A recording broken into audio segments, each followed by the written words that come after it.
আল্লাহ নাকি বলেছেন রেপ করা কোনো খারাপ জিনিস নয়, খারাপ জিনিস হলো মূর্তি পূজা করা। অর্জুন সিং একটা মানবরূপী পশু ছাড়া দ্বিতীয় কিছু নয়। সে ওকে কখনো মানুষ ভাবা যায় না, একটা মানবরূপী পশু।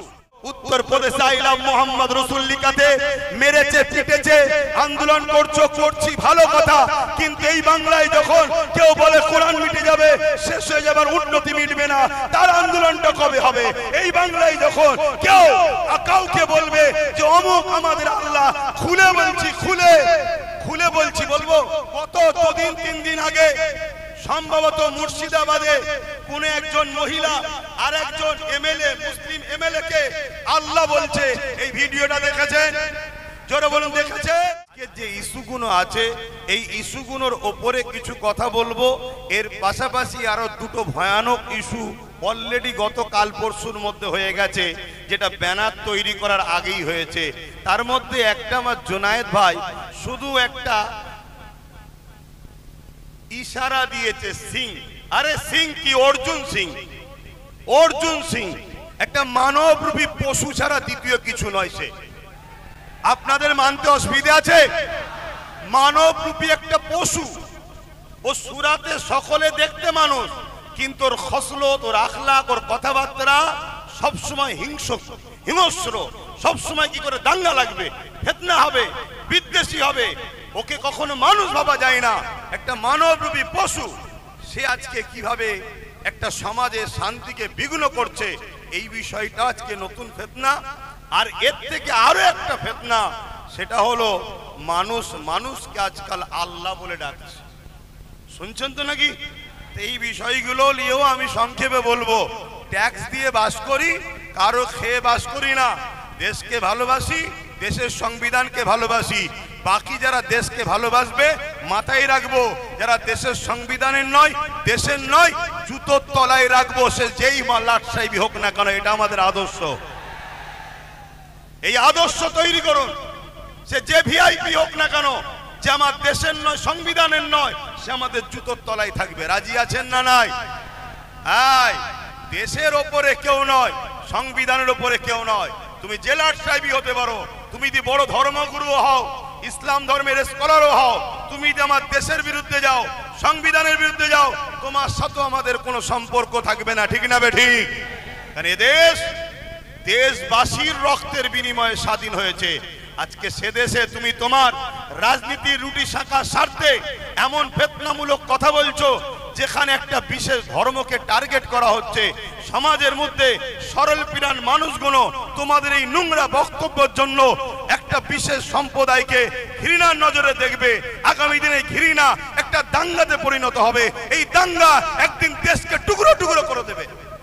অতএব দেশকে বাঁচাবার স্বার্থে এই দাঙ্গাবাজদের বিরুদ্ধে আমাদেরকে কঠোর হাতে লড়াই করতে হবে। রাজি আছেন?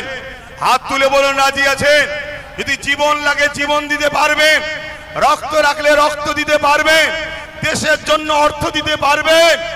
এর পাশাপাশি আর একটা জিনিস দিতে হবে, যেখানে সেখানে টিপলে হবে না। যেখানে টিপলে দেশ নিরাপদ, সেখানে টিপতে হবে। রাজি আছেন? যাক, আমি আলোচনা করব ভাইয়ের। বাংলায় কেউ একজন বলবে ইসলাম নাকি রেপ করাকে পাপ নয় বলেছে। যার কথা ভাই বলতে গিয়ে রয়ে গেল, ও মূর্খ, ও জাহেল, ও মানবরূপী পশু, ওই অর্জুন সিং। ওকে তো অ্যারেস্ট করা দরকার ছিল পশ্চিমবাংলা সরকারের।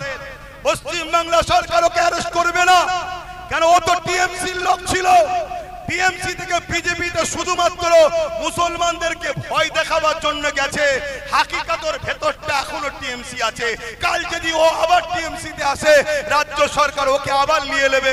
এতে আপনাদের কি অবিশ্বাস হয়? আপনারা কি ভুলে গেছেন ওই যে দাঙ্গা হয়েছিল বাবুল সুপ্রিয়, যার নাম মূল আসামিতে রয়েছে? সেই বাবুল সুপ্রিয় আজকে সে আসানসোলে দাঙ্গা করলো। একটা হাফেজে কোরআন 18 বছরের বাচ্চার কলজে বার করলো যে দাঙ্গাতে। সেই দাঙ্গার মূল অভিযুক্ত যে সেই বাবুল সুপ্রিয় যখন টিএমসিতে আসলো, এই সরকার থেকে কবুল করেছে না করেনি?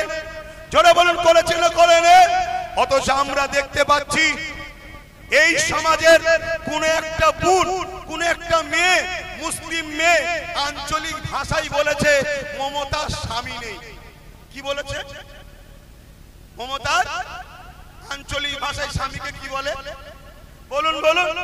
ওটা শুনতে খারাপ লাগে বলে আমি বলছি না, কিন্তু যাকেই বলে চাল ভাজা তাকেই বলে খুদ ভাজা। তো ও বলেছে মমতার স্বামী নেই, এ কথাটা কোনো ভুল কি? আমরাও তো জানি স্বামী নেই। এই কথা তরুণ কেস হলো, তাকে বন্দি করলো।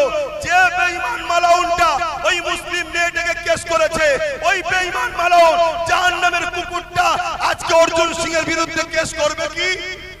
জোরে বলুন, করবে কি? না। এরা একই বৃন্দে দুইটি কুসুম, জোড়া ফুল আর সিঙ্গেল ফুল, এরা দুজনে মিলেমিশে আছে। আমার কথা কি খারাপ লাগছে নাকি?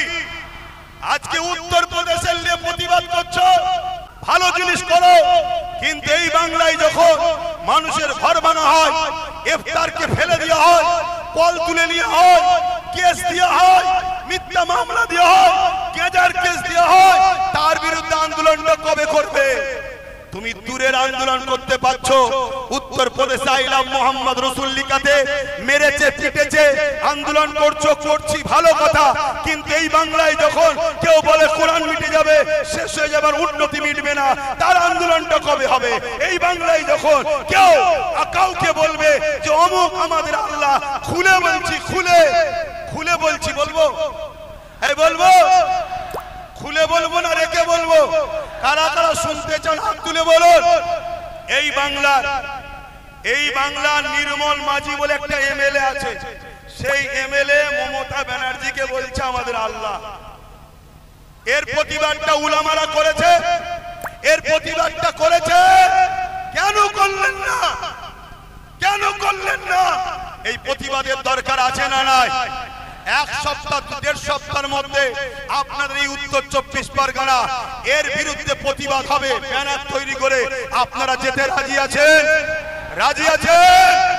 আল্লাহকে ভালোবাসো, মনে রেখে দিও, আমাদেরকে মিটাতে চেয়েছে অনেকে, আমার আল্লাহ আমাদেরকে বাঁচিয়েছে।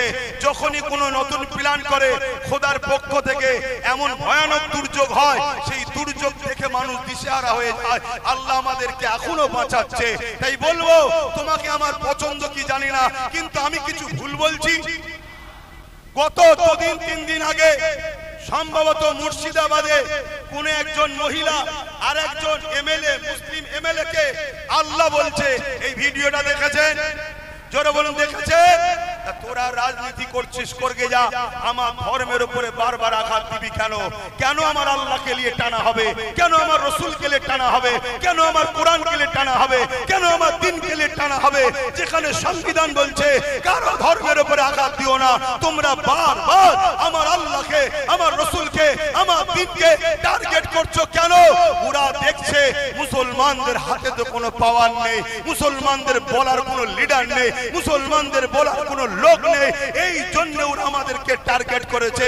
যেভাবে ভিড় তৈরি করে এদের বিরুদ্ধে আন্দোলন করছি, ঠিক এইভাবে আমাদেরকে অঙ্গীকার করতে হবে, আমরা নিজেদের লিডার বানাবো, নিজেদের নেতা বানাবো, নিজেদের কম থেকে এবং অন্য সমাজের গরিব মানুষ যারা আমার ধর্মের পক্ষে যদি নাও বলে, কমসে কম বিরোধী যেন না করে, এমন লোককে আমরা সাথ দিয়ে আগামী দিন তাদের দ্বারা আইনত ব্যবস্থা এদের দ্বারা লব।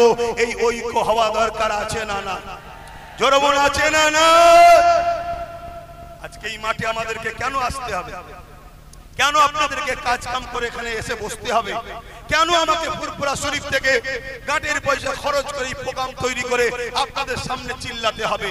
আমাদের 44 জন না কতজন লোক রয়েছে আমাদের, কই তারা কি কেস করছে? কথা বলো, তারা কি বিধানসভায় গিয়ে চিল্লাচ্ছে? সেন্টারেও তো আমাদের কিছু কিছু রয়েছে, 1-2 জন ছাড়া বাকি কাউকে শোনা যাচ্ছে? তাহলে ভাবন মাথায় ঢুকান। আজ আমাদের সমাজের বুকে যে বাচ্চাটা এতিম হয় তাকে সবাই অবহেলা করে, অর্থাৎ যার গার্জেন থাকে না তাকে সবাই অপমান অপদস্থ করে। আমি একটা ছোট্ট অঙ্গীকার আপনাদের কাছে লব, একটু সত্য করে বলুন, আমি যে কথাগুলো বললাম আমার কি বক্তব্য দিয়ে কি ভুল হলো? আপনাদের কি বুঝানো ভুল হচ্ছে? হাত সবাই তুলে বলুন।